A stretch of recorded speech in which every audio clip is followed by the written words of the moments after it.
शेतकऱ्यांना युट्यूबच्या माध्यमातून पितरीच्या लाईव्हच्या माध्यमातून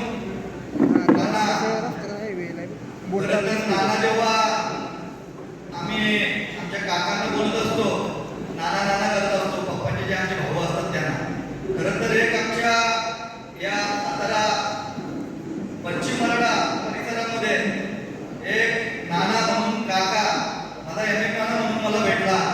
तसेच त्यांच्या माध्यमातून विजू भाऊ, त्याच्यानंतर विनोद दादा झाले, वाईचे महेश दादा झाले, तात्या झाले, त्याच्यानंतर माझा भाऊ ब्रह्मा पैलवान झाले. माझ्या ज्या बैलगाडा क्षेत्रामध्ये सौदापूर पासून दिल्लीपर्यंत ज्यांनी प्रवास केला, ही पेटा संघटना होती. बैलगाडा संघटनेच्या विरोधात जे बैलगाडा क्षेत्र आपलं बंद पाडलं होतं, तसे माझे वडीलधारी इथे सगळ्यांच्या समोर आहेत. सौदापूरचे जे धनाजी तात्या, ज्या धनाजी तात्यांनी आपल्या स्वतःच्या चपला जिजवल्या बैलगाडा मालकांसाठी, शेतकऱ्यांसाठी. खूप लहान होतो मी, या मथुर मुले या महादेवाच्या आशीर्वादाने जो नंदी मला मिळाला, त्या मथुरच्या आशीर्वादाने हा सगळा कुटुंब इथे जमलेले सगळे बैलगाडा मालक, चालक, शर्यती शौकीन, शेतकरी वर्ग, युट्यूबर झाले, विकास दादा सारखे, वापस त्याच्यानंतर जे मोरे सरकार आहेत यांच्या आवाजाने युट्यूबच्या माध्यमातून, सोशल मीडियाच्या माध्यमातून त्या अखंड महाराष्ट्रावरची प्रसिद्धी झाली.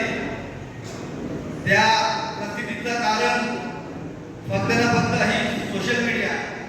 खरं बोलायला गेलो, आज मुंबईमधून मला या कोरेगाव परिसरामध्ये जी आपली अन्यायविरोधाची मीटिंग ठरली, त्या मीटिंगमध्ये कुठेतरी आम्हाला मुंबईचे प्रश्न घेऊन या सातारा परिसरामध्ये यावं लागलं. खरं तर जे बैलगाडा संघटनेचे आपले अध्यक्ष आहेत, अखिल भारतीय बैलगाडा संघटना, त्या संघटनेचे जे अध्यक्ष आहेत आज शेवाळे आबा. खरं बोलायला गेलो तर शेवाळे आबांसमोर भरपूर सारे प्रश्न विचारायचे होते मला, पण शेवाळे आबांच्या माध्यमातून विजू भाऊ आहे, रोहित दादा आहे. रोहित दादा, माझे काही प्रश्न आहेत या बैलगाडा मालकांकडून आलेले, अखंड महाराष्ट्रभर मला जो प्रेम दिलेला आहे, पश्चिम महाराष्ट्र असेल, या विदर्भ असेल, मराठवाडा असेल, नाशिक असेल, मुंबई असेल, प्रत्येक बैलगाडा मालकाच्या वेदना आहेत. त्या वेदना बोलायची, मला वेदनांच्या माध्यमातून फोनद्वारे मला जे काही गोष्टी माझ्या कानावर आल्या, मला सांगितल्या गेल्या, त्या दादा आम्ही बैलगाडा मालक आहेत, गरीब शेतकरी आहे, गरीब बैलगाडा मालक आहेत. आम्ही हे प्रश्न जे कमिटीवर जे अध्यक्ष आहेत, सदस्य, जी कोर कमिटी आहे, त्यांच्याकडे आम्ही मांडू शकत नाही दादा, आमच्या वतीने तुम्ही मांडा. खरं बोलायला गेलो तर सॉरी चुकून जे आपले माननीय श्री उदयनराजे भोसले, खरं तर त्यांचं नाव घेतल्याशिवाय हे दोन शब्द मला जी बोलायची संधी होती ती अपूर्ण राहिली असती. खरं तर त्यांच्या आशीर्वादाने पुन्हा चालू करतो मी. तर माझे काही प्रश्न आहेत. येणाऱ्या काळामध्ये नाशिकमध्ये जे काही घडामोडी घडल्या, अखंड महाराष्ट्रभर, देशभरात प्रत्येक गाडा माहीत पडल्या, त्याच्यानंतर प्रत्येक जण हा डॉक्टर बाबासाहेब आंबेडकरांनी लिहिलेलं संविधान आहे, प्रत्येकाला आपल्या जे काही मत मांडायची असतील ते मत मांडण्याची चान्स दिली जाते. मत मांडल्यानंतर आज अखिल भारतीय बैलगाडी संघटना, म्हणजे अखिल भारतीय ही भारतातील बैलगाडी संघटना आहे, तर संघटनेचे अध्यक्ष आहेत शेवाळे, बरोबर ना. आज मुंबईमध्ये आम्हाला कुठेतरी न्याय नाही भेटत, म्हणून खरं तर मुंबईच्या आम्ही काय भेटा होत्या, खरं तर आमच्या बाबूदा शेठ पाटील झाले, आमची संपूर्ण मुंबईची टीम आहे, ती टीम इथे आली. खरं तर जेव्हा बैलगाडी क्षेत्र आपला बंदीचा काळ होता, बंदीच्या काळाच्या आधी एक पुसेगावला मैदान झाला होता, लास्ट मैदान, शेवटचा मैदान. त्या शेवटच्या मैदानामध्ये सोन्या आणि राजा ही पेडगाववरून मी 2 नंदी खरेदी केले होते. अक्षरशः योगायोगाने बंदीचा काळ आला, त्या मैदानामध्ये त्या नंदीनी पहिले गट पास केला होता कडेनी, सेमी पास केला होता कडेनी, आणि फायनलला मला लगेच जुंपायला भेटली गाडी आणि 4 नंबर झाला. त्याच्यानंतर मी ती गाडी खरेदी केली आणि काही काळामध्ये जो सोन्या मेन नंदी होता, तो दोन्ही साईड कडेनी पडणारा, तो योगायोगाने वाढला.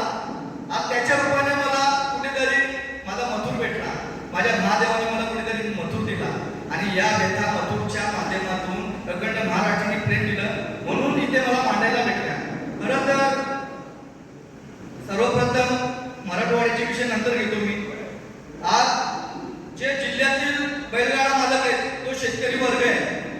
प्रत्येक जिल्ह्यात आले, प्रत्येक जिल्ह्यामध्ये खरं तर जिल्हास्तरीय पहिले स्पर्धा व्हायला पाहिजे, कारण की जे गावखेडे, जे जिल्ह्यातील नंदी आहेत, एक जिल्हा स्पर्धे म्हणजे जिल्ह्यातील फक्त एक जिल्ह्यातील बैल पसतील, नंदी पसतील, त्या नंदीतील जे शेतकरी वर्ग आहेत, जे बैलगाडा मालक आहेत, गोरगरीब बैलगाडा मालक आहेत, जेव्हा त्या जिल्ह्यातील स्पर्धेमधून नवीन बैलगाडा मालकाला त्याच्या कपाळाला गुलाल लागेल, त्या गुलालाचा आनंद त्यांना घेता येईल. आतापर्यंत काय होतो, जे ठरलेले नंदी प्रत्येक ठिकाणी तेच नंदी टॉप 10 मध्ये राहत असतात, पण जे गोरगरीब बैलगाडा मालक असतात, जे स्थानिक बैलगाडा मालक असतात, त्याची कपाळाला गुलालच नाही भेटत. पण ते काय करतात, प्रत्येक ठिकाणी टेम्पोचा भाडा, त्याच्यानंतर सोबत जी असणारी टीम, म्हणजे या सगळ्या गोष्टींना, म्हणजे हर गोष्टीला आताच्या घडीला पैसे लागतो. पिकअप घरातून काढली तरी 1000 रुपयाचा डिझेल लागतो, पण त्यांच्या मनामध्ये तो राग बसलेला आहे, तो चीड बसलेली आहे. ही चीड कुठेतरी निघण्यासाठी, तो राग रोष निघण्यासाठी जिल्हास्तरीय सुद्धा स्पर्धा घ्या, म्हणजे कमीत कमी जी जिल्ह्यातील जे बैलगाडा मालक आहेत त्यांच्या कपाळाला गुलाल लागेल. त्याच्यानंतर जे आपण हिंद केसरी, महाराष्ट्र केसरी असे मैदान घेतो, त्या मैदानामध्ये महाराष्ट्रातील सगळे बैल पळत असतात, सगळे नंदी पळत असतात, भारत केसरी मध्ये सगळे नंदी पळत असतात. मग त्या छोट्याशा गावामधून महाराष्ट्र लेवलला, हिंद केसरी लेवलला, जेव्हा आपल्या स्थानिक लेवलला, जेव्हा आपला कुस्ती पैलवान असतो, कुस्ती पैलवान जेव्हा आखाड्यामध्ये आपला आई वडील असतो, गुरु असतो, तो सुरुवातीला टाकतो, त्यावेळेस आपल्याला आखाड्यातलं काही कळत नसतं. जेव्हा आखाड्यात आपण उतरल्यानंतर असती आपल्या गावासाठी खेळत असतो, नंतर शहरासाठी